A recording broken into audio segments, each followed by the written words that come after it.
Long exposure photography. 1 second.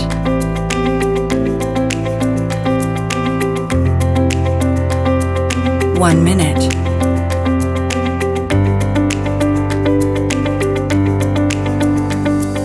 1 hour. Hello everyone, I'm Piotr. In this series, I will reveal all the secrets you need to know to become master of long exposure photography. Expect to receive tons of practical information that will dramatically expand your horizon. Get ready to explore. Before we dive into our adventure, I have a quick question for you. Which version of the opening photos captures your heart? 1 second, 1 minute, or 1 hour? I will share my personal favorite in the end of this video. Stay tuned. Many years ago, upon moving to New York, I began experimenting with long exposure photography.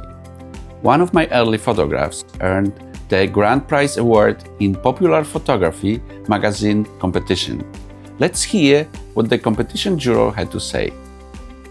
We don't like to see our readers in blue moods, except for submissions to our blue contest. Piotr Polwiatrinsky of Brooklyn, New York, created a surreal beach scene of crates covered with a blanket with his Pentax 67, Pentax 55mm f4 lens, and an ND filter. He exposed Kodak Technical Pan at EL16 for 2 minutes at f16, then printed the image on color paper to achieve the blue cast. But what exactly is long exposure photography? In my view, it's a technique where the camera shutter speed is longer compared to the shutter speed of human eye. But then, what do we mean by the eye shutter speed? Unlike a camera, our eyes don't have a mechanical shutter. Research indicates that the brain can process 10 to 12 images per second as individual frames. Translating this in the concept of eye shutter speed, it's complex. However, based on my research, I have concluded that human eye's average shutter speed is about 1/3 of the second.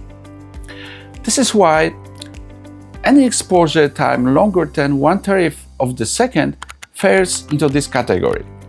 In practice, using a shutter speed of 1 second or slower will usually produce the characteristic effects associated with long exposure photography. In our next exciting chapter, we will dive into all the essential gear and accessories you will need to continue on our adventure. But before I sign off, true to the promise from the start, I'm thrilled to share with you my favorite take on the iconic Brooklyn Bridge. And the winner is... If you enjoyed this video, be sure to subscribe.